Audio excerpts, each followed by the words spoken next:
இந்த நாட்டின் கங்கை நீர் தொண்டை கூடவே சஞ்சலமடைந்த மனதையும் அமைதியாக்கிறது. இந்த நாட்டில் இருக்கிற ஒவ்வொரு இலையும் விலங்குகளுக்கு உணவா இருந்தும் கூட மனிதனுக்கு மருந்தாய் பயனில் வருகிறது. அதுவும் இல்லாமல் இந்த நாட்டில் மூலமாக கொடுக்கப்பட்ட மிக அற்புதமான புத்தகத்தின் படிப்பே சொர்க்கத்தின் வழியை காமிக்கிறது. அது வேற எதுவும் கிடையாது. அதுதான் கடவுளால் பாடப்பட்ட கீதை. இந்த கீதை ஜெயந்தியில் கீதையினுடைய ரகசியங்களையும் மற்றும் கீதையினுடைய உண்மையான கடவுளை எழுத்தாளரை வெளியே கொண்டு வருவதுதான் என்னுடைய முக்கியமான குறிக்கோள். கீதை ஒரு கவிதை, கீதை ஒரு பாடல், கீதைதான் ஒரு மனிதனுடைய மிக சிறந்த தாய்.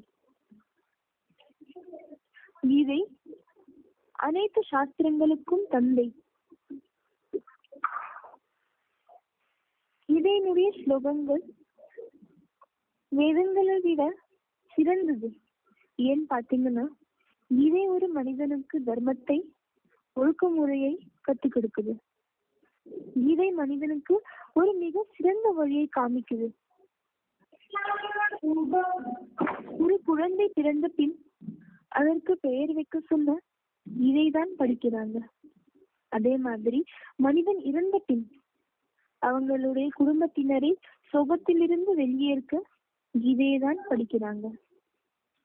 கீதையினுடைய முதல் வார்த்தை தர்மமும் மற்றும் மம என்ற கடைசி வார்த்தை வரை கீதை மனிதனுக்கு எல்லாமே சொல்லி கொடுக்குது.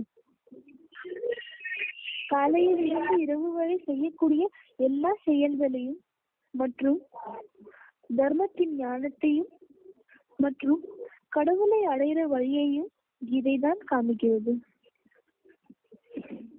கீதை மனிதனுக்கு தூண்டுதலை கொடுக்கிறது. கீதையின் தூண்டுதல் மூலமாக தூண்டப்பட்ட மனிதன் எப்பொழுதுமே சுகத்தை, அமைதியை தான் அனுபவிப்பார். துக்கம், அகங்காரம், ஈடுபாடில் இருந்து வெளியே இருப்பார். அதிலிருந்து எப்பொழுதுமே விலகி இருப்பார். எப்படி சூரியனின் ஒவ்வொரு கிரணத்திலும் ஒளி இருக்கிறதோ அதே போல மனிதனின் ஒவ்வொரு மூச்சிலும் கீதை இருந்தால் இந்த விஸ்வத்திற்கு, இந்த உலகத்திற்கு ஒரு முறை திருப்பியும் முன்ன மாதிரியே அர்ஜுனன் கிடைப்பார். உலகத்தில் இருந்த மற்றும் இருக்கிற மிக சிறந்த ஆட்கள் கீதையில் கட்டளைப்படிதான் நடந்தார்கள். இதற்கு ஒரு பெஸ்ட் எக்ஸாம்பிள், எடுத்துக்காட்டு நம் நாட்டின் தந்தை மகாத்மா காந்திஜி. அவர் கையில் வெறும் ஒரு கீதை புத்தகத்தை வைத்து முழு நாட்டையும் ஆங்கிலர்கிட்ட இருந்து விடுவித்தார். சுவாமி விவேகானந்த் கூட கீதை தான் படித்தார். கடவுளால் பாடப்பட்ட இந்த கீதை வெறும் இந்த நாட்டில் மட்டும் இல்லாமல் வெளிநாட்டில் கூட மகத்துவத்தை பெறுகிறது. வெளிநாட்டில கூட கல்விகளில் இதை ஒரு சப்ஜெக்டா சொல்லி கொடுக்கறாங்க. நெதர்லாண்ட்ஸ்ல ஒரு சட்டம் இருக்கு. அதாவது அங்குள்ள எல்லா கல்விகளிலும் குழந்தைகளுக்கு கட்டாயமா கீதை சொல்லி கொடுத்தே ஆகணும். ஆனால் இது நம் பாரத மக்களின் சனாதன தர்மத்தின் தர்ம நூல். ஆனால் நம்மளே அதனுடைய மகத்துவத்தை அறியாம இருக்கிறோம். ஒருவேளை அறிந்திருந்தால் எல்லா கல்விகளையும் இது ஒரு முக்கியமான சப்ஜெக்டா வச்சிருக்காங்க. மற்றும் ஒவ்வொரு பாரத குழந்தையின் ஒவ்வொரு ரோமங்களிலும் கீதை நிறைந்திருக்கும். ஆனால் நம்ம கீதை படிக்கிறதும் இல்லாமல் அதை தொடக்கூட மாட்டேங்கிறோம். இது நம்மளுடைய தர்ம நூல். இது மேல நம்ம எல்லோருக்கும் சரிசமமாக உரிமை இருக்கு. வெறும் பிராமணர்கள் தான் படிக்கணும், வயதானவர்கள் தான் படிக்கணும்னு கிடையாது. இந்த கலியுகத்தில் யாருமே தூய்மையானவர்கள் கிடையாது. இங்க இருக்கிற எல்லாருக்குமே பாத்தீங்கன்னா சூத்திரர்களா மாறிட்டாங்க. திருப்பியும் நம்ம தூய்மை ஆகணும்னா கண்டிப்பா இந்த கீதையை நம்ம படிச்சே ஆகணும். எல்லோரும் தன் வீட்டுல இந்த கீதையை வைங்க மற்றும் படிக்கவும் செய்யுங்க. ஒருவேளை வீட்டுல இந்த கீதை புத்தகம் இல்லைன்னா இங்க இருந்து போக சொல்ல கண்டிப்பா இந்த ஸ்ரீமத் பகவத்கீதா புத்தகத்தை வாங்கிட்டு போங்க. நீங்களும் இந்த கீதையை படிங்க மற்றும் உங்க குழந்தைங்களுக்கும் இந்த கீதையை சொல்லி கொடுங்க. ஒருத்தர் சரியாக தான் சொல்லியிருக்கிறார். அதாவது 5ஆம் வகுப்பில் ராமாயணத்தையும் 8ஆம் வகுப்பில் மகாபாரதத்தையும் 10ஆம் வகுப்பில் 4 வேதங்களையும் மற்றும் 12ஆம் வகுப்பில் கீதையை சொல்லிக் கொடுத்தால் ஒரு முறை முன் ஒன்றே இந்த பாரதம் விஸ்வத்திற்கே குருவாய் மாறிடும். சிறந்த நூல்கள் இருந்தும் புத்தகங்கள் இருந்தும் எந்த ஒரு தர்ம நூலுக்கும் சர்வசாஸ்திரமே சிரோமணி, அதாவது எல்லா சாஸ்திரங்களுக்கும் பீடம் என்ற பட்டம் கிடைக்கல. வெறும் கீதைக்கு தான் இந்த பட்டம் கிடைச்சிருக்கு. ஏனால் வாழ்க்கையின் பிரச்சனையில் இருந்து நாட்டின் பிரச்சனை வரை இந்த கீதை தீர்த்து வைக்கும். கீதையில் அவ்வளவு சாமர்த்தியம் இருக்கிறது. கீதையில் நம் நாட்டிற்காக மிக சிறந்த சட்ட அமைப்புகள் இருக்கிறது. அதற்கு கீதையில் சொல்லப்பட்டிருக்குது. அதாவது தஸ்மா சாஸ்திரம் பிரமாணம் தே காரியா காரிய வியவஸ்திதம் ஞாத்வா சாஸ்திர விதானோக்தம் தே கர்ம கர்த்து நிஹாயசி. அதாவது நம்ம கீதையினுடைய சட்டப்படி நடந்தால் சுகத்தையும் பிரம்ம வழியையும் அடையலாம். ஒருவேளை இந்த சட்டப்படி நடக்கலன்னா துக்கத்தை தான் நம்ம அனுபவிப்போம். மனிதர்களின் ஆசை அதிகரிக்க அதிகரிக்க கீதையை 108 முறை செய்திருக்காங்க. 108 எடிஷன்களை வெளியே கொண்டு வந்திருக்காங்க. ஆனால் இப்போ கடைசியா மனிதன் அந்த 108 எடிஷன்ல ஒரு எடிஷன் ஒரே ஒரு கீதை புத்தகத்தையும் படிக்கிறது. அதை அவங்க படிக்கவும் மாட்டிக்கிறாங்க. அதே மாதிரி தன்னுடைய வீட்டுல கூட அவங்க வைக்க மாட்டிக்கிறாங்க. எல்லா தர்மத்தை சேர்ந்தவர்களும் தன்னுடைய தர்ம நூலை கண்டிப்பாக படிக்கிறாங்க. இதனால் தர்ம நூலை படிக்கிறதுனால நம்மளுடைய வாழ்க்கை நிறைய விஷயங்களை கத்துக்கலாம். ஆனா நம்ம இந்த கீதையை படிக்கிறது கிடையாது. ஏன்னா நம்மளுக்கு அதனுடைய மகத்துவமே தெரியாது. மற்ற எல்லா தர்ம நூல்களும் நம்ம கீதையில இருந்து தான் வெளியே வந்துச்சு. கிறிஸ்தவர்களின் தர்ம பிதாவே தன்னுடைய 13 வயதில் இருந்து 33 வயது வரை காசியிலிருந்து கீதையை படித்தார். அதற்கப்புறமா அவர் அந்த ஞானத்தை தன் நாட்டில் போய் சொன்னார். அதே மாதிரி நான் உங்களுக்கு சுவாமி விவேகானந்தனுடைய ஒரு எடுத்துக்காட்டை சொல்ல விரும்புகிறேன். அப்போ லைப்ரரியில அவர் உட்கார்ந்து புக் படிச்சுட்டு இருந்தார். அப்ப அவர் என்ன சொன்னாருன்னு பாத்தீங்கன்னா, அந்த கீதை புத்தகத்தை கீழே வச்சார்.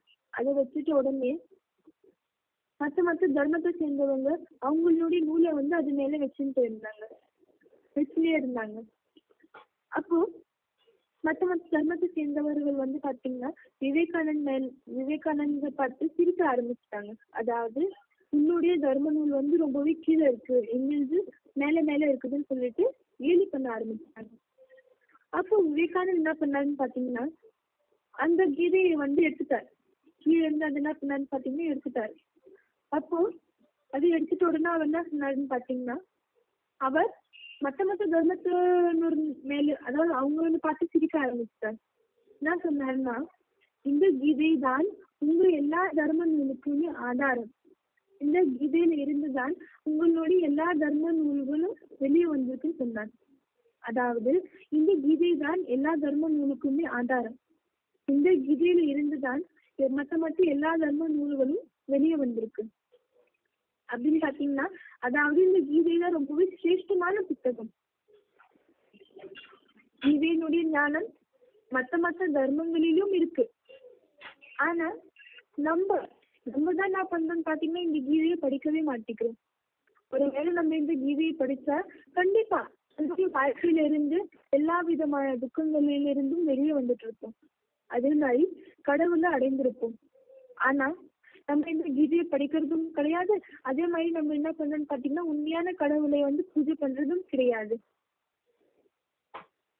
கீதையிலனா நான் பாத்தீங்கன்னா உண்மையான கடவுளுடைய நம்மளுக்கு அறிமுகம் கிடைக்குது.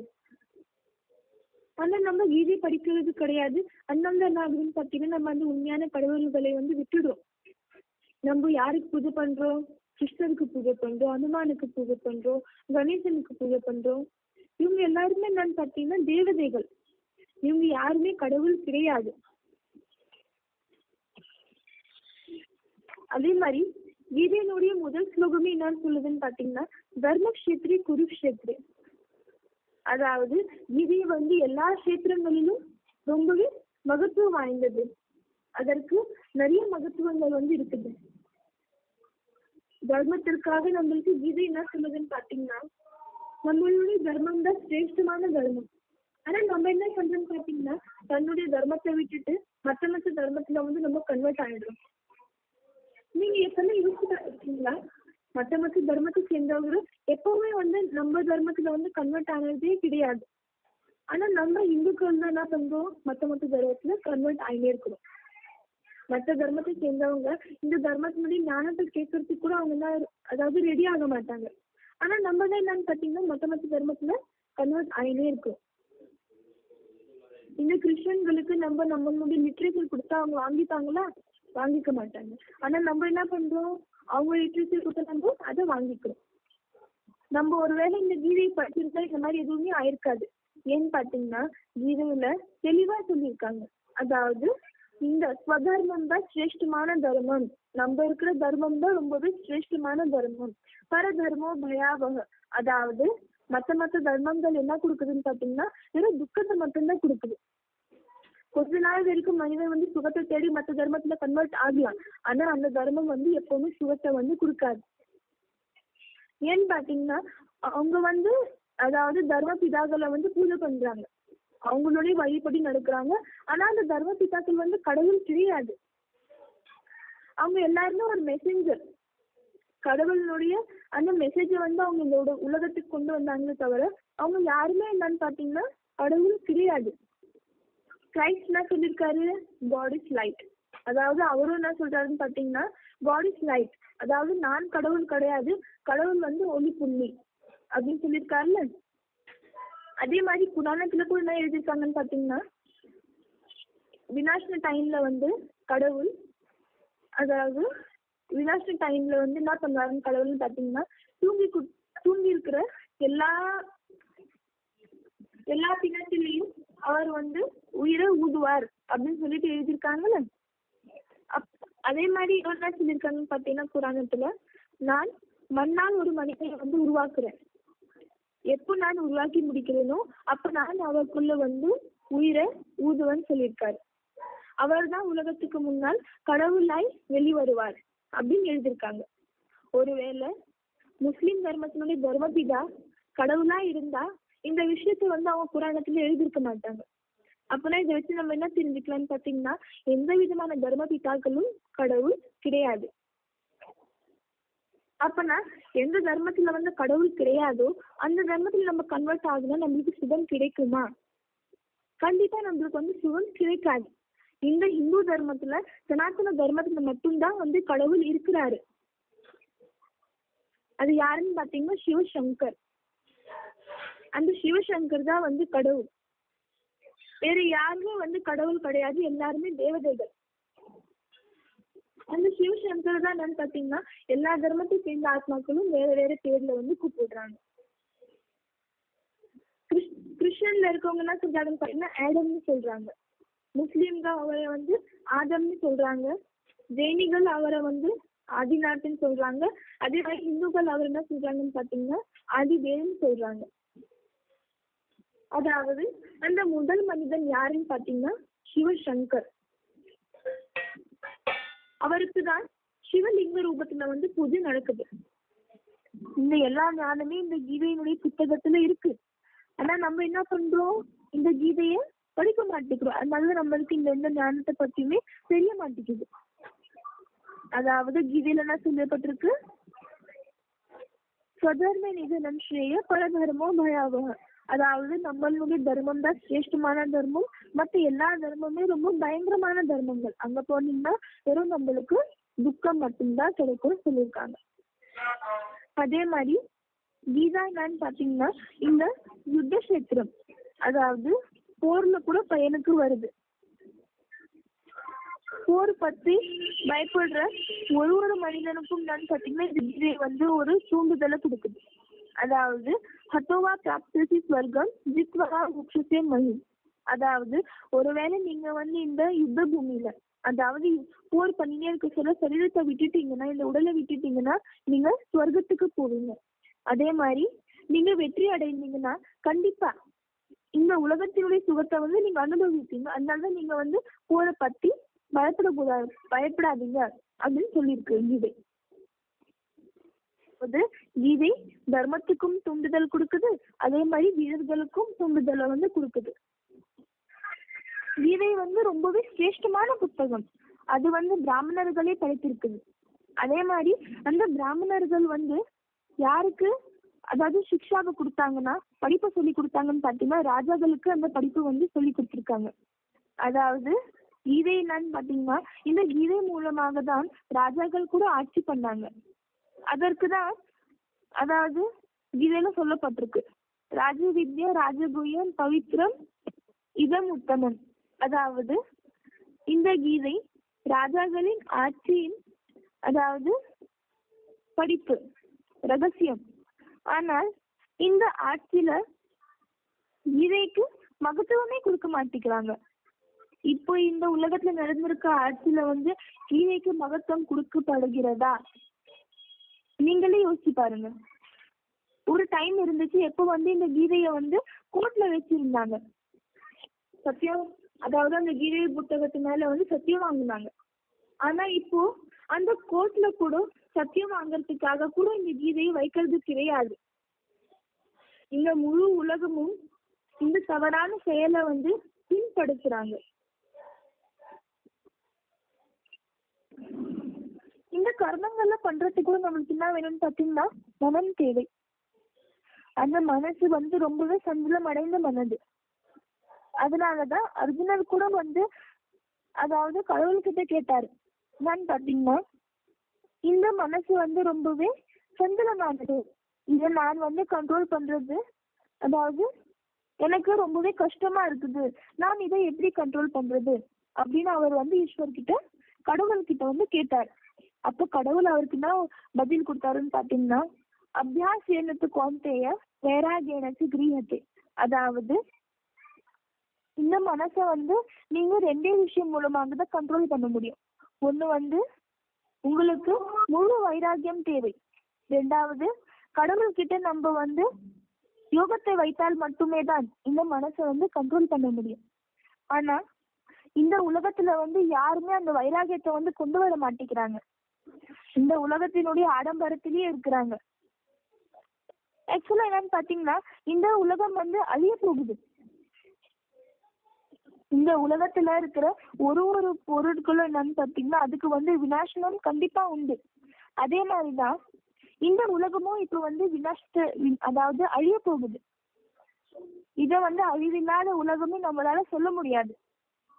ஏன்னு பாத்தீங்கன்னா இப்போ ஆட்டம் பாம், மிசைல்ஸ், ஏவுகணங்கள் அதெல்லாம் உருவாக்கி இருக்காங்கன்னா கண்டிப்பா அது இந்த உலகத்தை டெக்கரேட் பண்றதுக்காக அவங்க உருவாக்கல. எப்படி தீபாவளிக்கு குழந்தைங்க பட்டாசு வாங்கின்னு வராங்கன்னா அதை அவங்க வீட்டு அதை வச்சு அவங்க வீட்டை டெக்கரேட் பண்ண மாட்டாங்க. அது எதற்கு வாங்கின்னு வராங்கன்னு பாத்தீங்கன்னா அதை அவங்க வெடிக்கிறதுக்காக தான் வாங்கின்னு வராங்க. அதே மாதிரிதான் இந்த உலகத்துல உருவாக்கப்பட்டிருக்க எல்லா விதமான ஏவுகணங்களும் மற்றும் அணு ஆயுதங்களும் இந்த உலகத்தினுடைய விநாசனத்துக்காக தான் உருவாக்கப்பட்டிருக்கு. இதை வச்சு நம்ம இந்த உலகத்தை என்னன்னு பாத்தீங்கன்னா டெக்கரேட் பண்ண மாட்டோம். அப்போ இந்த உலகம் எப்போ அழிவின் அதாவது இந்த உலகம் அழிவு நோக்கி போகின்னு இருக்க சொல்ல நம்ம என்ன பண்ணணும், இந்த உலகத்துல இருந்து வைராகத்தை கொண்டு வரணும். ஆனா நம்ம இன்னும் என்ன பண்றோம்னு பாத்தீங்கன்னா அட்டாச்மெண்ட்ல தான் போயின்னு இருக்கிறோம். இந்த உலகத்து மேல நம்மளுக்கு இன்னும் அதிகம் மோகம் தான் வருதே தவிர நம்ம அது மேல வைராகியத்தை கொண்டு வர்றது கிடையாது. அதுக்கு ஃபர்ஸ்ட் அண்ட் ஃபார்மோஸ்ட் அதாவது முதல் காரணம் என்னன்னு பாத்தீங்கன்னா நம்ம கிட்ட அவ்வளவா ஞானம் இல்ல. ஒருவேளை நம்ம கிட்ட ஞானம் இருந்துச்சுன்னா கண்டிப்பா நம்ம இந்த உலகத்துல இருந்து வைராகியத்தை கொண்டு வந்திருப்போம். ஆனா நம்ம கிட்ட ஞானமே இல்லை. அதே மாதிரி ஒரு கதை கூட சொல்லியிருக்காங்கல்ல, அதாவது ஒரு மரவெட்டி இருந்தாரு. அவர் என்ன பண்ணாருன்னு பாத்தீங்கன்னா, அவர் உட்கார்ந்துருக்க கிளையே அவர் என்ன பண்ணாரு, வெட்ட ஆரம்பிச்சிட்டாரு. அப்ப அவர் கண்டிப்பா கீழே விழுவார்ல. அதே போலதான் இந்த உலகத்தினுடைய நிலைமை. இந்த உலகத்துல இந்த உலகத்தை அழிக்கிறதுக்காக நம்ம என்ன பண்றோம்னு பாத்தீங்கன்னா, இந்த ஆட்டம் பம், இந்த மிசைல் அதெல்லாம் நம்ம உருவாக்கி இருக்கோம். இதை பத்தி யாருமே தெரிஞ்சுக்க மாட்டேங்கிறாங்க. அதாவது ஒருவேளை நம்ம ஆட்டம் பம்ல விஸ்போர்ட் பண்ணோம்னா கண்டிப்பா நம்மளும் இறந்து போயிடும். அந்த ஞானமே இல்லாம அவங்க என்ன பண்றாங்கன்னு பாத்தீங்கன்னா, இந்த உலகத்தை அழிக்கிறதுக்காக எல்லா விதமான பொருட்களையும் அவங்க உருவாக்கி நிற்கிறாங்க. அப்ப இந்த டைம் இருந்துன்னா நம்ம என்ன பண்ணணும், கடவுளை தெரிஞ்சுக்கணும். நம்ம ஃபர்ஸ்ட் தெரிஞ்சுக்க வேண்டிய ஞானம் என்னன்னு பாத்தீங்கன்னா, கீதையினுடைய கடவுள் யார்? கீதையினுடைய கடவுள் ஸ்ரீ கிருஷ்ணரா இல்ல சிவசங்கரரா? கீதையினுடைய முதல் அத்தியாயம் விஷாத் யோகத்துல இருந்து கடைசி 18வது அத்தியாயம் மோக்ஷ சந்நியாஸ் யோகம் வரைக்கும் அர்ஜுனர் கடவுளை கூப்பிடுறதுக்காக யூஸ் பண்ணிருக்க ஒரு வார்த்தையும் கீதையினுடைய கடவுளை தான் பிரத்யட்சம் பண்றது. அது மூலமாக கீதையினுடைய கடவுள் தான் அதாவது வெளியேறுகிறார். அர்ஜுனர் கடவுளை கூப்பிடுறதுக்காக யூஸ் பண்ணிருக்க சில வார்த்தைகளை நம்ம பார்க்கலாம். ஃபர்ஸ்ட் அவர் என்ன சொல்லியிருக்காருன்னு பாத்தீங்கன்னா, காலோஸ்மி, அதாவது நான் தான் மகா காலம். சர்வாரம்ப பரித்தியாகி, அதாவது உலகத்தின் அபிமானங்களை விட்டு தருபவர். குட்டஸ்ட், அதாவது உயர்ந்த மலையில் இருப்பவர். தேவ் தேவஸ்யம், அதாவது தேவதைகளுக்கெல்லாம் தேவதை. சமலோஷ்டாஸ்ம காஞ்சனம், அதாவது மண்ணு கல்லு தங்கத்தில் சமமானவர். இந்த எல்லா பட்டமும் எந்த தேவதைக்கு கொடுக்கப்பட்டிருக்கு? ஒருவேளை இது ஸ்ரீகிருஷ்ணருக்கு சொல்லப்பட்டிருந்தா அவரை மகாகாலன் கூட சொல்லியிருப்போம். சந்தனத்தை கூடவே சாம்பலும் பூசுற மாதிரி காமிச்சிருப்பாங்க. உயர்ந்த மலையில் இருக்கக்கூடிய தேவதைகள்லாம் தேவதை மகாதேவனும் சொல்லியிருப்பாங்க. ஆனால் இதிலிருந்து ஒரே ஒரு பட்டம் கூட ஸ்ரீகிருஷ்ணருக்கு தரப்படல. இது எல்லா பட்டமும் யாருக்கு தரப்பட்டிருக்குன்னு பாத்தீங்கன்னா ஒரே ஒரு மகாதேவனுக்கு தான் தரப்பட்டிருக்கு. அதே மாதிரி ரெண்டாவது விஷயம் என்னன்னு பாத்தீங்கன்னா, வெறும் கீதைக்கு மட்டும்தான் பகவான் வாட்ச், அதாவது கடவுள் மூலமாக சொல்லப்பட்ட விஷயங்கள் அப்படின்னு அந்த பட்டத்தை கொடுத்திருக்காங்க. கிருஷ்ணரை நம்ம பகவான் கடவுள்னு சொல்ல முடியாது. ஏன்னு பாத்தீங்கன்னா, ஒருவேளை ஸ்ரீ கிருஷ்ணர் கடவுளா இருந்தா கோபேஸ்வரன் கோயில்ல கிருஷ்ணனுக்கு தான் பூஜை நடந்திருக்கணும். ஆனா அங்க யாருக்கு பூஜை நடக்குதுன்னு பாத்தீங்கன்னா ஒரே ஒரு சிவலிங்கத்துக்கு தான் பூஜை நடக்குது. கிருஷ்ணர் கடவுள் கிடையாது. கிருஷ்ணர் என்ன சொல்லுவாங்கன்னு பாத்தீங்கன்னா, நெக்ஸ்ட் காட் இஸ் கிருஷ்ணர், அதாவது கடவுளுக்கு அடுத்ததுதான் கிருஷ்ணர், தவிர கிருஷ்ணர் கடவுள் கிடையாது. கிருஷ்ணர் கடவுளுடைய குழந்தை. ஆனா கிருஷ்ணர் நம்ம கடவுள்னு சொல்ல முடியாது. அதே மாதிரி கிருஷ்ணருக்கு எப்பவுமே சின்ன ரூபத்துலதான் பூஜை நடக்குது, குழந்தை ரூபத்துலதான் பூஜை நடக்குதே தவிர அவருக்கு பெரிய ரூபத்துல பூஜை நடக்கிறது கிடையாது. எல்லாருமே இந்த கீதை ஏன் மறந்துட்டாங்கன்னு பாத்தீங்கன்னா, அந்த கீதையில கிருஷ்ணனுடைய பேரை போட்டுட்டாங்க. ஒருவேளை சிவசங்கரனுடைய பேர் இருந்தா எல்லா தர்மத்தை சேர்ந்தவர்களும் எல்லாருமே இந்த கீதையை ஏற்றிருப்பாங்க. ஆனா இந்த கீதையை இப்போ எல்லாருமே மறந்துட்டாங்க. ஏன்னு பாத்தீங்கன்னா அதுல கிருஷ்ணனுடைய பேரை போட்டுட்டாங்க. ஆனா கீதையை சொன்னவர் யாருன்னு பாத்தீங்கன்னா சிவன். ஆனா சிவன் யாருன்னு பாத்தீங்கன்னா ஒளி புள்ளி. அவருக்கு உடலே கிடையாது. அப்படின்னா அவர் எப்படி கீதையை சொல்லியிருப்பாரு? கீதையை சொல்றதுக்காக கண்டிப்பா வாய் தேவை. ஆனா சிவன் ஒளி புள்ளியா இருக்கிறதுனால அவர்கிட்ட வாயும் கிடையாது, கை கால்களும் கிடையாது, உடலும் கிடையாது. அப்படின்னா அவர் எப்படி கீதை சொன்னார்? கண்டிப்பா அவருக்கு எதனா உடல் தேவை. அந்த உடல் மூலமாக தான் அவர் என்ன சொல்றாருன்னு பாத்தீங்கன்னா இந்த கீதை ஞானத்தை சொல்றாரு. சிவனுக்காக கீதையில என்ன சொல்லியிருக்காங்கன்னு பாத்தீங்கன்னா, பிரவேஷ்டும், அதாவது நானு நுழையறதுக்காக யோக்கியமானவர். அப்பனா அவர் பிரவேசம் ஆகுறாரு, நுழையிறாரு. அப்படின்னா எந்த உடலுக்குள்ள நுழையிறாரு? கிருஷ்ணருக்குள்ள நுழையிறாரா இல்ல சிவன் சங்கருக்குள்ள நுழையிறாரா? கண்டிப்பா அவர் சங்கருக்குள்ளதான் நுழையிறாரு. அதனாலதான் சிவனுடைய பேரு சங்கர் கூட சேர்க்கிறாங்க. சிவசங்கர்னு சொல்றாங்க. சிவகிருஷ்ணர், சிவராமர், சிவகணேசன் அந்த மாதிரி சொல்றது கிடையாது. அந்த சங்கர் தான் சிவனுடைய முதல் குழந்தை. அதனாலதான் அவர் சங்கருக்குள்ள பிரவேசமாயிட்டு இந்த கீதை ஞானத்தை சொல்றாரு. கிருஷ்ணர் மூலமாக அவர் கீதை ஞானத்தை சொல்லல. ஒருவேளை சொல்லியிருந்தா கண்டிப்பா எப்படி கீதையில பகவான் வாட்சன்னு சொல்லியிருக்கிறாங்கல்ல, கடவுள் மூலமாக சொல்லப்பட்ட கீதை அப்படின்னு சொல்லியிருக்காங்க. பகவான் வாட் அப்படின்னு சொல்லியிருக்காங்க. ஒருவேளை கிருஷ்ணர் போல, அதாவது கிருஷ்ணர் மூலமாக சொல்லப்பட்டிருந்தா கண்டிப்பா கிருஷ்ணர் வாட்சன்னு சொல்லியிருப்பாங்க. எப்படி Dhritarashtra what, Sanjay what, Arjun what அப்படின்னு சொல்றாங்கல்ல, அதே மாதிரி கிருஷ்ணர் வாட்சன்னு சொல்லியிருப்பாங்க. ஆனா அங்க கிருஷ்ணர் வாட்சன்னு சொல்லல. யாரு வாட்சன்னு சொல்லியிருக்காங்க? பகவான் வாட், அதாவது கடவுள் மூலமாக சொல்லப்பட்ட கீதைன்னு சொல்லியிருக்காங்க. அதே மாதிரி சாஸ்திரத்துல அதாவது கிருஷ்ணருக்கு என்ன காமிச்சிருக்காங்க? குருவை காமிச்சிருக்காங்க. சாந்தீப்னி குரு கிட்ட இருந்து அவர் ஞானத்தை எடுத்துக்கினாரு. ஆனா கடவுளுக்கு எந்த விதமான குருவே தேவை கிடையாது.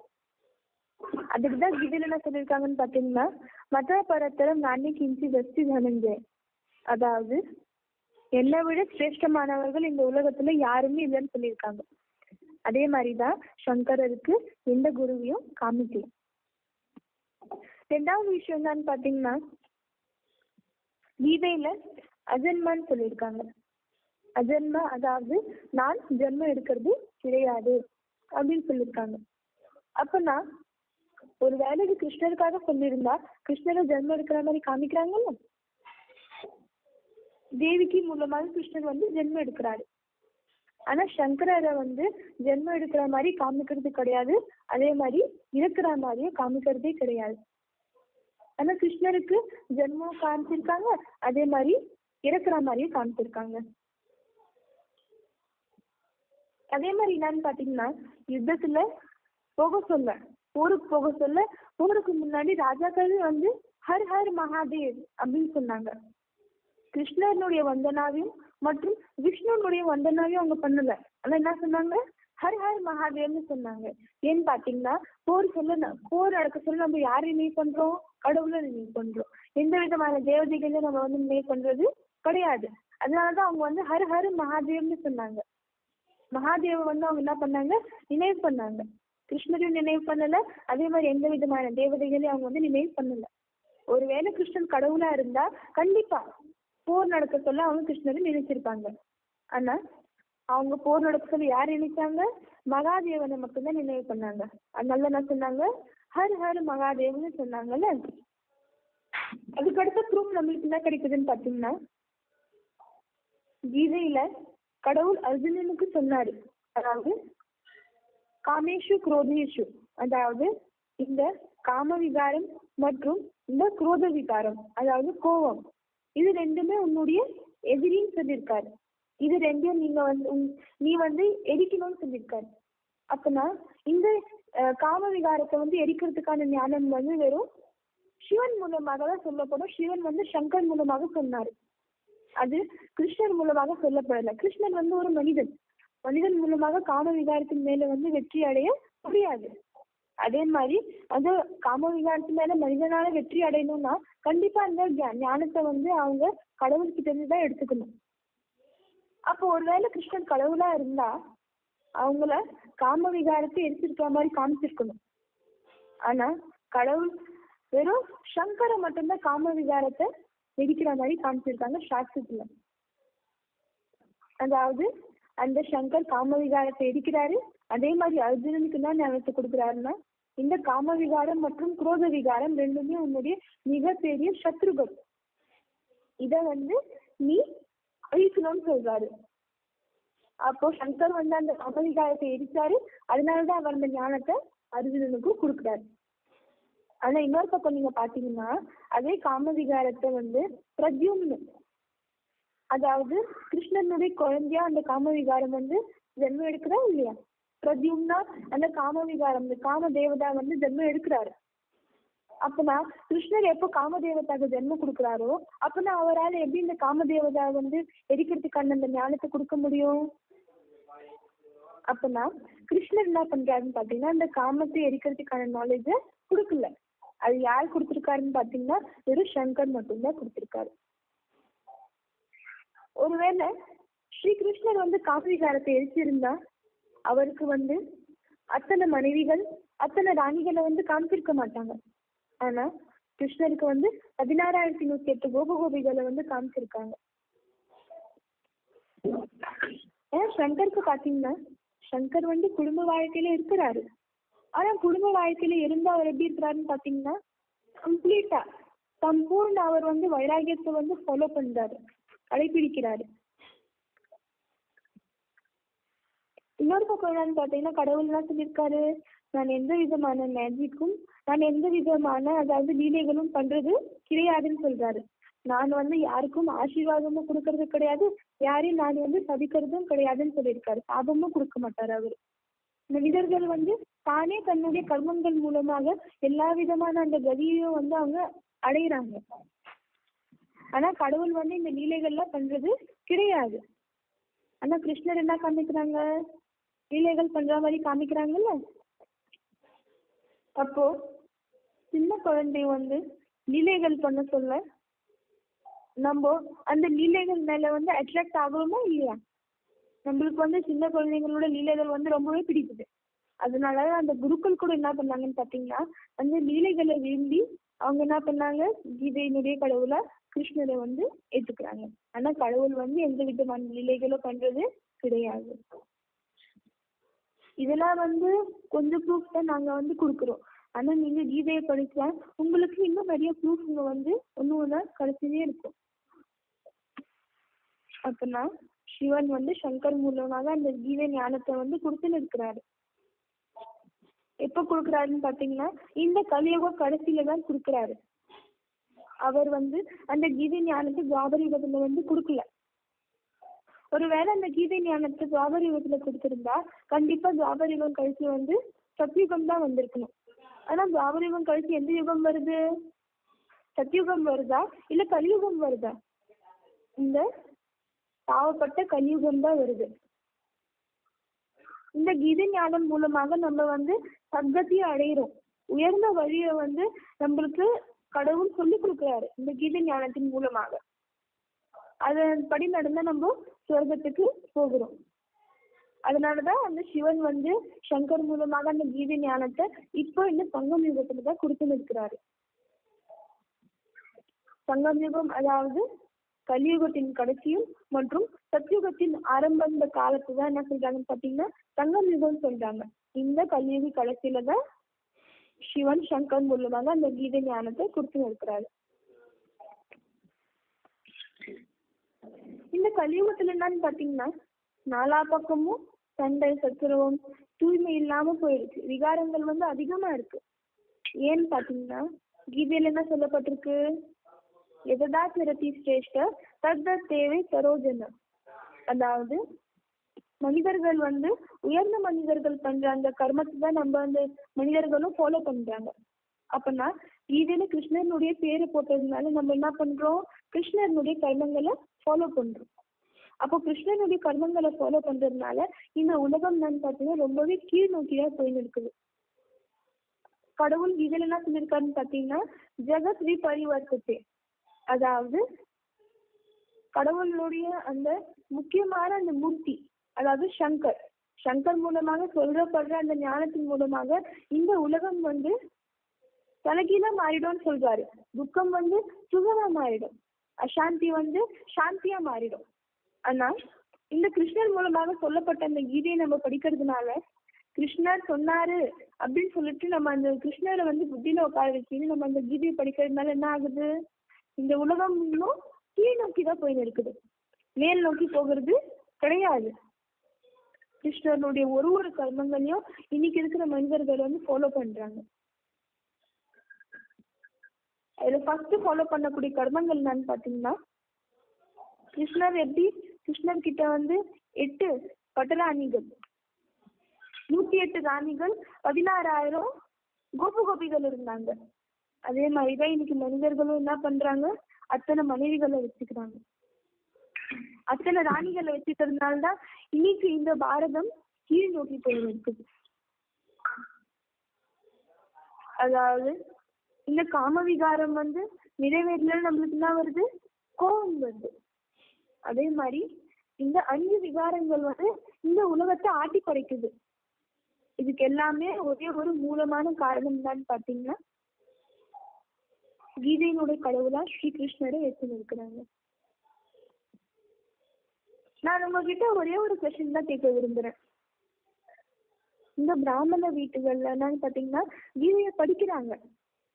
ஆனா அவங்க தன்னுடைய மனசுல கீதையினோட கடவுளை யாரை ஏத்துக்கிறாங்க, கிருஷ்ணரை ஏத்துக்கிறாங்க. அப்போ கிருஷ்ணரை கீதையினுடைய கடவுளா ஏத்துக்கல இந்த கீதையை படிக்க சொல்ல அவங்க வீட்டுல அந்த துக்கம் வெளியேறிச்சா, சுகம் வந்துடுச்சே, இல்ல அவங்க சாந்தியை தான் அனுபவிக்கிறாங்களா? அவங்க கூட தன்னுடைய வீட்டுல அவங்களும் தன்னுடைய வாழ்க்கையில துக்கத்தை மட்டும்தான் அனுபவிக்கிறாங்க, சுகத்தை அனுபவிக்கல. அசாந்தியை மட்டும்தான் அனுபவிக்கிறாங்க, அவங்க இந்த சாந்தியை அனுபவிக்கல. ஏன்னு பாத்தீங்கன்னா கீதையினுடைய கடவுளா அவங்க கிருஷ்ணரை ஏத்து நிற்கிறாங்க. ஒருவேளை கீதையினுடைய கடவுளா சங்கரை ஏத்துக்கணும்னா கண்டிப்பா நம்மளுடைய வாழ்க்கையில சுகமும் வரும், சாந்தியும் வரும். அமைதியை நம்ம தேடி போக வேண்டிய அவசியமே கிடையாது, அமைதியே நம்மள தேடி வரும். இந்த பாரத நாட்டுல தான் என்ன சொல்றாங்க, ஹிந்து முஸ்லிம் சிக் ஈசாய் ஆப்பஸ்மே பாய் பாய். அதாவது இந்துக்கள், முஸ்லிம்கள், அப்புறம் கிறிஸ்துவர்கள், அதே மாதிரி சீக்கியர்கள், இவங்க எல்லாருமே சகோதரர்கள்னு சொல்றாங்க. ஆனா இப்போ ஹிந்துக்களும் அப்புறம்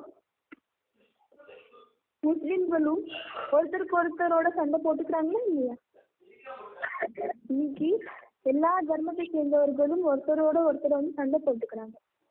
ஏன்னு பாத்தீங்கன்னா எல்லா தர்மத்தினுடைய ஒரே ஒரு தந்தை, எல்லா தர்மத்தினுடைய தந்தை முழு உலகத்தினுடைய கடவுள், அதாவது சிவசங்கர். அவர் தான் என்ன சொல்றாங்க சாஸ்திரத்துல, ஹரு ஹரு மகாதேவ் சம்பு காஷி விஸ்வநாத் கங்கே.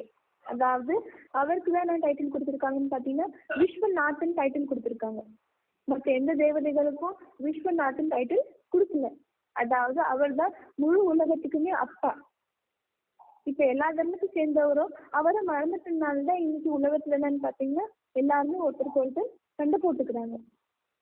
இப்போ நம்ம எப்போ அந்த ஒரு கடவுளை அந்த ஒரு தந்தையை ஏத்துக்கிறோமோ அப்போ என்ன ஆகும்னு பாத்தீங்கன்னா நம்ம சண்டை போட மாட்டோம், இந்த துக்கத்துல நம்ம வெளியே வந்துடும். அப்பனா இப்போ டைம் வந்துடுச்சு. என்ன டைம் வந்திருக்குன்னு பாத்தீங்கன்னா நம்ம அந்த கடவுளை தெரிஞ்சுக்கணும். இந்த கீதா ஞான அமிர்தம், அதாவது இந்த ஞானத்தை சாஸ்திரத்துல என்ன சொல்லியிருக்காங்கன்னு பாத்தீங்கன்னா அமிர்தம்னு சொல்லியிருக்காங்க. அப்பனா இப்போ நம்ம இந்த டைம் இருக்க சொல்ல இந்த அமிர்தத்தை குடிச்சிட்டு நம்ம என்ன மாதிரி ஆயிடணும், அமர் ஆயிடணும். அதாவது இந்த அமிர்தத்தை நம்ம குடிச்சோம்னா நம்மளுக்கு எப்பவுமே அழிவே கிடையாது. இந்த முசல்மான்கள் கூட தன்னுடைய குரானத்துல சொல்லியிருக்காங்க, என்ன சொல்லியிருக்காங்க, சுதாக்கே கயாமத்துல படே மौज से रहेंगे.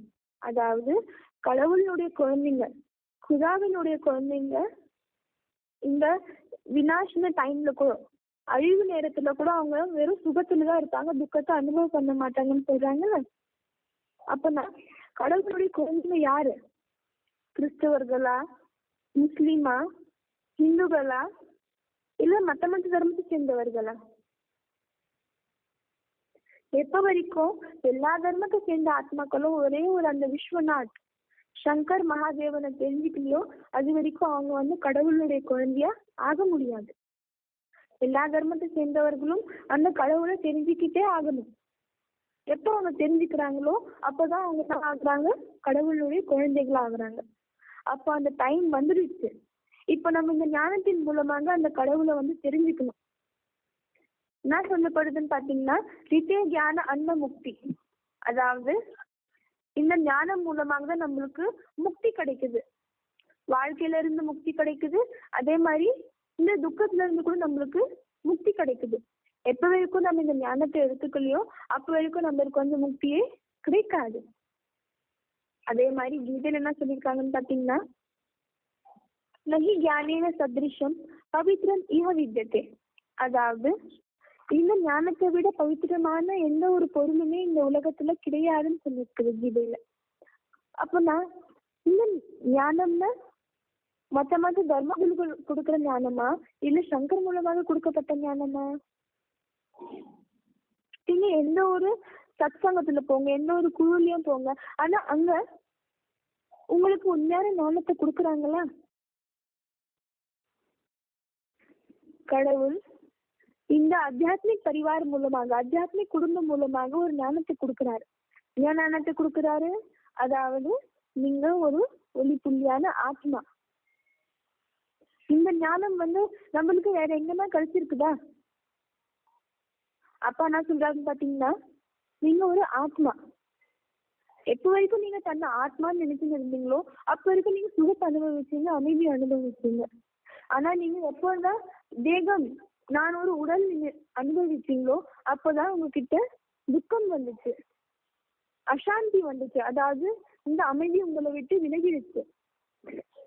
இப்ப திருப்பியும் அப்பா என்ன சொல்றாருன்னு பாத்தீங்கன்னா, குழந்தைங்களே நீங்க இந்த தேகத்தை மறந்துடுங்க. இந்த தேகம் மூலமாக உங்களுக்கு எதுவுமே கிடைக்காது.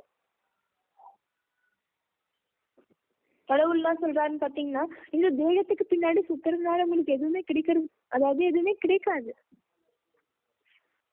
நீங்க இந்த ஆத்மாவை தெரிஞ்சுக்கின்னு இந்த ஞானத்தை எடுத்துக்கிட்டீங்கன்னா கண்டிப்பா உங்களுக்கு சுகம் மற்றும் அமைதியினுடைய ஆஸ்தி கிடைக்கும்.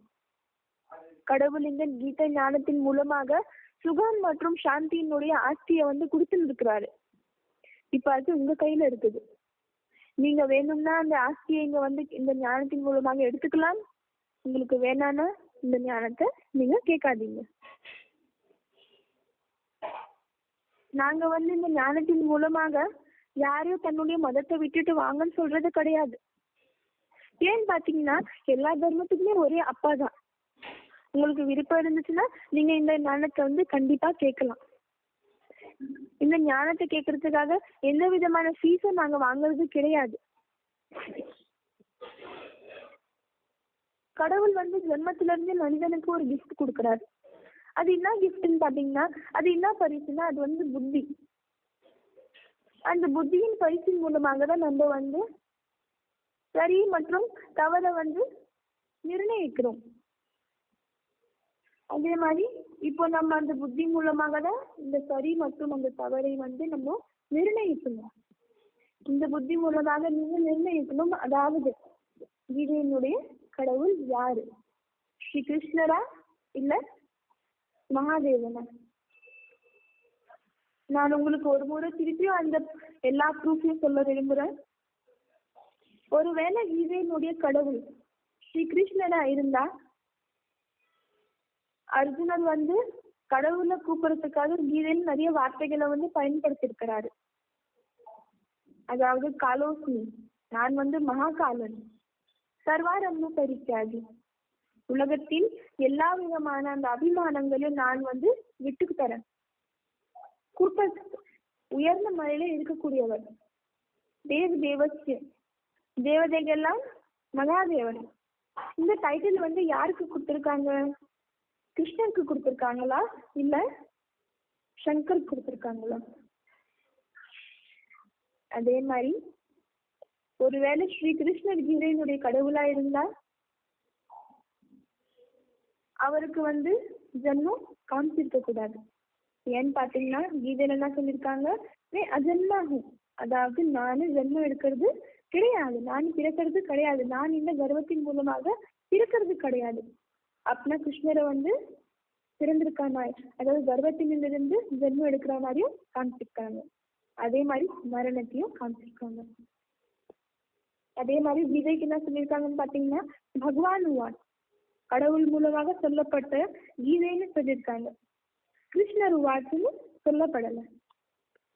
அதே மாதிரி ஒருவேளை ஸ்ரீ கிருஷ்ணர் கடவுளா இருந்தா ஊருக்கு போக சொல்ல ராஜாக்கள் கிருஷ்ணனுடைய பேரு தான் சொல்லிருக்கணும்.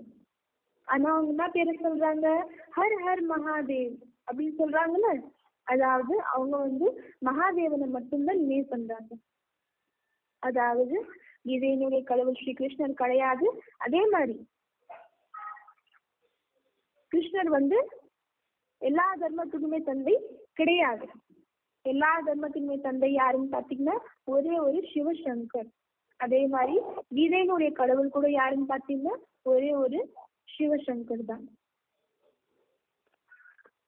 இப்ப நம்ம கிட்ட என்னன்னு பாத்தீங்கன்னா டைம் ரொம்பவே கம்மியா இருக்கு. இந்த கம்மியான டைம்ல நம்ம நிறைய ஞானத்தை வந்து எடுத்துக்கணும். அதனால நீங்க இந்த டைமை புரிஞ்சுக்கணும். கண்டிப்பா இந்த ஞானத்தை கேட்கணும். இந்த ஞானத்தின் மூலமாக உங்களுக்கு சுகம் கிடைக்கும், அமைதி கிடைக்கும். அமைதி மற்றும் சுகம் உங்களை தேடி வரும். ஏன்னு பாத்தீங்கன்னா இந்த ஞானம் வந்து சாதாரண மனிதன் மூலமாக சொல்லப்படுற ஞானம் கிடையாது.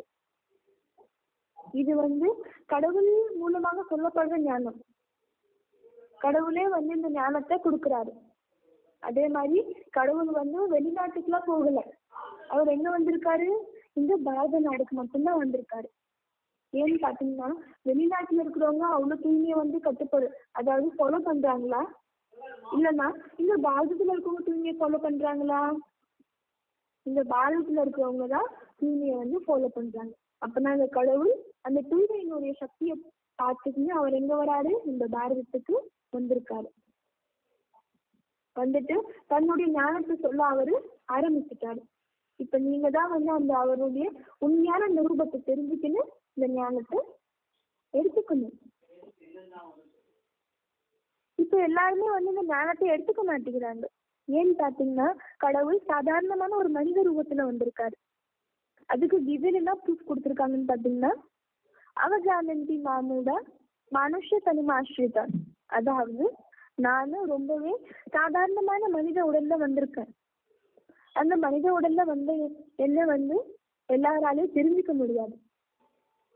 அப்பனா யார் அந்த கடவுளை தெரிஞ்சுக்கிறாங்களோ அவங்க வந்து ரொம்பவே பாகியசாலியான ஆத்மாக்கள், ரொம்பவே லக்கி. அப்படின்னா நம்ம அந்த கடவுளை தெரிஞ்சுக்கணும், நம்ம வந்து அந்த பாக்கியத்தை வந்து எடுத்துக்கணும். அதாவது இந்த ஞானம் வந்து வேற எந்த குருக்கள் மூலமாகவும் தரப்படல. இது வந்து ஸ்வயம் ஈஸ்வரன் மூலமாக கொடுக்கப்பட்ட ஞானம்.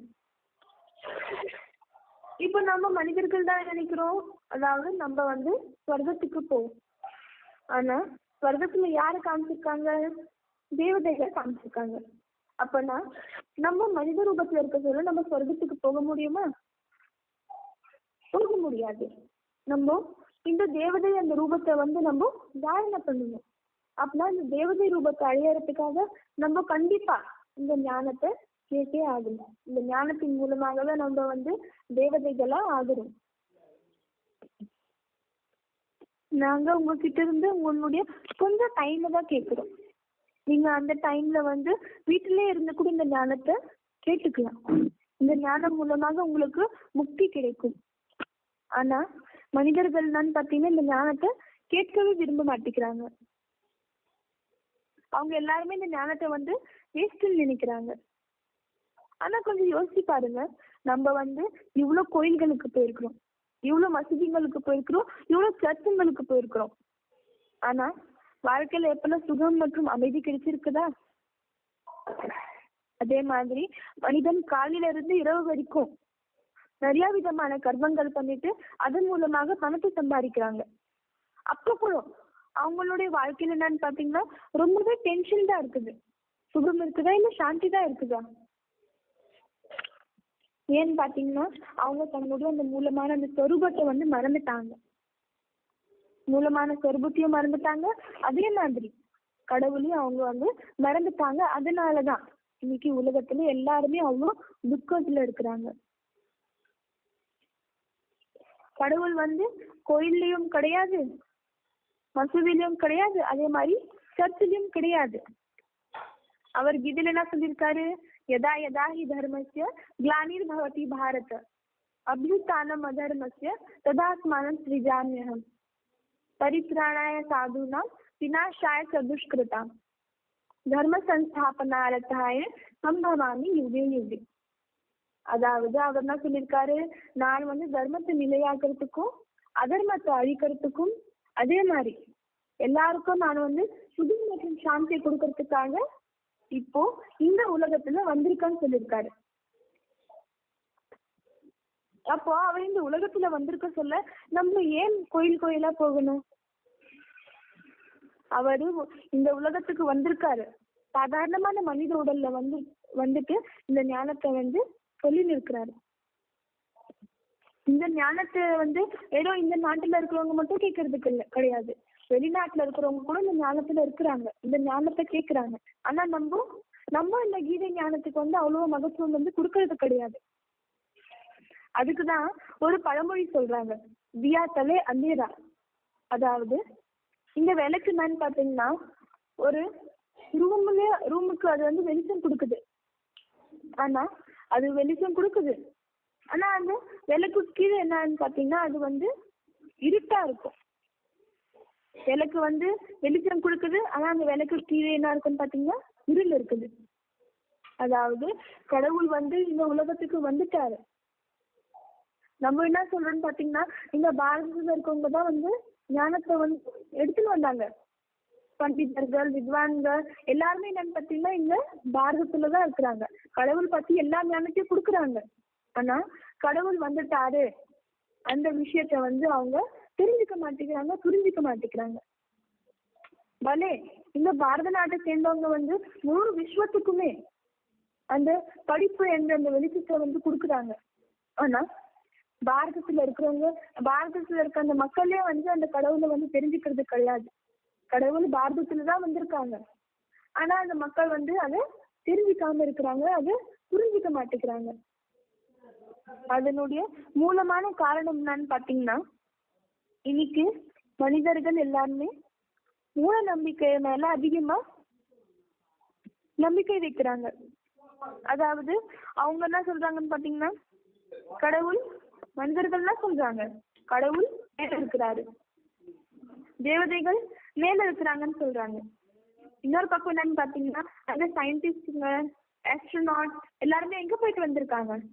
நட்சத்திரம் வரைக்கும் போயிட்டு வந்திருக்காங்கல்ல, சந்திரமா வரைக்கும் போயிட்டு வந்திருக்காங்க, சந்திரன் வரைக்கும் போயிட்டு வந்திருக்காங்க. ஆனா அங்க அவங்களுக்கு கடவுள் இல்ல தேவதைகள் யாருன்னு தெரிஞ்சாங்களா? கிடையாது. அதே மாதிரி மனிதர்கள் என்ன சொல்றாங்க, நரகம் வந்து கீழே இருக்குதுன்னு சொல்றாங்க. ஆனா சயின்டிபிக் படிப்பு படி நம்மளுக்கு என்ன தெரிய வந்திருக்கு, அதாவது இந்த பூமிக்கு அடியில வந்து வெறும் பெரிய பெரிய பாறைகள் இருக்கு, அதே மாதிரி நெருப்பு தான் இருக்குதுன்னு தெரிய வந்திருக்கு. அங்க கூட நரகம் கிடையாது. அப்பனா இந்த ஸ்வர்க்கம் மற்றும் நரகம் வந்து இதே உலகத்துலதான் இருக்குது. நம்ம நல்வழிப்படி நடந்தோம்னா நம்ம வந்து ஸ்வர்க்கத்துக்குள்ள அந்த சுகத்தை வந்து அனுபவிக்கிறோம். நம்ம ஒருவேளை அந்த நல்வழியை விட்டுட்டு தவறான வழியை பிடிச்சோம்னா நம்ம என்ன அனுபவிக்கிறோம்? துக்கத்தை அனுபவிக்கிறோம், அதாவது நரகத்தை அனுபவிக்கிறோம். மனிதர்கள் வந்து மூட நம்பிக்கைய வந்து அதிகமா அவங்க மூட நம்பிக்கை வந்து நம்புறாங்க. அதனாலதான் இந்த ஞானத்தை அவங்களால புரிஞ்சுக்க முடியும். மனிதன் வந்து 5 விகாரத்தின் மேல வெற்றி அடைந்து அவங்க வந்து சொர்க்கத்தை அனுபவிக்கிறாங்க. அதே மாதிரி எப்ப அந்த 5 விகாரங்கள் வந்து மனிதனை கண்ட்ரோல் பண்ணுதோ அப்ப மனிதன் வந்து நரகத்தினுடைய அந்த துக்கத்தை வந்து அனுபவிக்கிறாங்க. அப்பனா இப்போ நம்ம இந்த 5 விகாரங்கள் மேல வெற்றி அடைஞ்சிட்டு இந்த சுகம் மற்றும் அந்த சாந்தி அமைதியை வந்து நம்ம அனுபவிக்கணும். அதை அனுபவிக்கிறதுக்காக தான் எல்லா ஆத்மாக்களினுடைய தந்தை, எல்லா தர்மபிதா, எல்லா தர்மத்துக்குமே தர்மபிதா கடவுள் வந்து இப்போ இந்த அத்தியாத்மிக் விஸ்வவித்யாலய, இந்த அத்தியாத்மிக் குடும்பம் மூலமாக இந்த ஞானத்தை வந்து கொடுத்துன்னு இருக்கிறாரு. இங்க வந்து எல்லா தர்மத்தை சேர்ந்தவங்க, எல்லா மொழியை சேர்ந்தவங்க, எல்லா வயதை சேர்ந்தவங்க எல்லாருமே வந்து இந்த ஞானத்தை வந்து எடுத்துக்கலாம். இப்ப வந்து நம்ம தேகத்துக்காக தான் எல்லாமே பண்ணிருக்கிறோம். ஆனா இப்ப டைம் இருக்க சொல்ல நம்ம கொஞ்சோண்டு நம்ம ஆத்மாக்காக கூட பண்ணணும். ஆத்மா இந்த ஞானத்தின் மூலமாக ரொம்பவே சுகத்தை அனுபவிக்கும். இந்த கடவுள் மூலமாக கொடுக்கப்பட்ட கீதை ஞானம் வந்து முழு உலகத்தையும் மாற்றிடும். எப்படி வந்து ஒரு சின்ன நீரோட்டம் வந்து பெரிய பெரிய பாறைகளையும் அது வந்து உடைக்கவே இல்லையா? அதே மாதிரி இந்த ஞானம் அந்த உலகத்துல இருக்க அந்த துக்கத்தை வந்து அது சுகத்துல மாற்றிடுது. நாங்க உங்களை வலுக்கட்டாயமா இந்த ஞானத்தை கேளுங்க அப்படின்னு சொல்ல வரல. அதாவது எப்படி கடவுள் ஒரு மனிதனுக்கு பிறப்புல இருந்தே பரிசு கொடுத்திருக்காங்க. அந்த பரிசு என்ன பரிசு? புத்தி.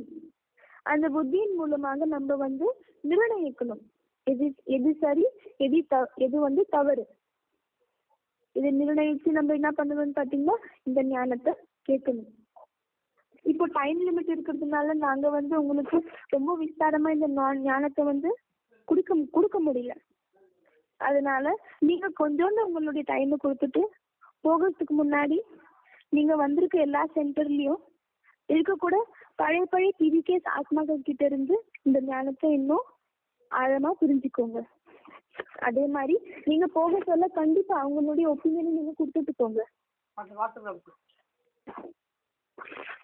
நீங்க இதை பத்தி இன்னும் தெரிஞ்சுக்கணும்னா நீங்க இதுல கான்டாக்ட் பண்ணலாம். கான்டாக்ட் நம்பர் என்னன்னு பாத்தீங்கன்னா 9891370007. அதே மாதிரி எங்களுடைய இமெயில் ஐடி என்னன்னு பாத்தீங்கன்னா a1spiritual1@gmail.com. இன்னொரு முறை சொல்றேன். அதாவது நீங்க எங்களை கான்டாக்ட் பண்ணணும்னா 9891370007 கான்டாக்ட் பண்ணலாம். 9891. இன்னொரு முறை சொல்றேன், நோட் பண்ணிக்கோங்க. நீங்க எங்களை கான்டாக்ட் பண்ணணும்னா 9891370007 ஃபோன் பண்ணலாம். 9891370007. இதுல நீங்க எங்களுக்கு ஃபோன் பண்ணலாம். அதே மாதிரி எங்களுடைய இமெயில் ஐடி என்னன்னு பாத்தீங்கன்னா a1spiritual1@gmail.com. இதுல நீங்க இமெயில் அனுப்பலாம். போகிறதுக்கு முன்னாடி கண்டிப்பா நீங்க உங்களுடைய ஒப்பீனியனை கொடுத்துட்டு போங்க. நீங்க பவிஷ்யத்துல கூட இந்த ஆத்தியாத்மிக் குடும்பத்தோடு இணைந்திருப்பீங்கன்னு நான் உங்களை நம்புறேன். இப்போ பரம்பிதா பரமாத்மா சிவன் சங்கர் மூலமாக சுகம் மற்றும் அமைதியினுடைய ஆஸ்தியை இந்த விதை ஞானத்தின் மூலமாக கொடுத்து நிற்கிறார். நீங்க தான் நிர்ணயிக்கணும். நீங்க இந்த ஞானத்தை கேட்டா உங்களுக்கு ஜென்மமாகும். அதாவது நிறைய ஜென்மங்களுக்கு உங்களுக்கு வெறும் சுகம் மற்றும் அமைதி தான் கிடைக்கும். அதே மாதிரி நீங்க தான் நிர்ணயிக்கணும். அதாவது கீதையினுடைய கடவுள் ஸ்ரீ கிருஷ்ணரா இல்ல சிவசங்கரா. இன்னைக்கு மனிதன் கீதையினுடைய உண்மையான கடவுளை மறந்துட்டாங்க. ஸ்ரீ கிருஷ்ணரை ஏத்துக்கிறதுனாலதான் இன்னைக்கு உலகத்துல பெண்களுக்கு ரொம்பவே அத்தியாச்சாரம் நடக்குது. எப்படி ஸ்ரீ கிருஷ்ணர் 16,108 அணிகளை வச்சாங்களோ அதனாலதான் அந்த கர்மத்தை ஃபாலோ பண்றதுனாலதான் இன்னைக்கு பெண்களுக்கு இந்த உலகத்துல எந்த விதமான சேஃப்டியும் இல்லாம போயிடுச்சு. அதனாலதான் இன்னைக்கு இந்த உலகத்துல நாலா பக்கமும் இம்பியூரிட்டி அதிகமா இருக்குது. நாலா பக்கமும் விகாரங்கள் அதிகமா இருக்குது. இப்போ அந்த விகாரத்தினால நாலா பக்கமும் துக்கம் அதிகமாகுது. இப்போ நம்ம ஸ்ரீ கிருஷ்ணரை கீதையுடைய கடவுளா ஏத்துக்காம ஸ்ரீ கிருஷ்ணரை விட்டுட்டு மகாதேவனை நம்ம கீதையினுடைய கடவுளை ஏத்துக்கோன்னா இந்த சொசைட்டில நடந்து இருக்கிற எல்லா விதமான அத்தியாச்சாரங்கள்ல இருந்து நம்ம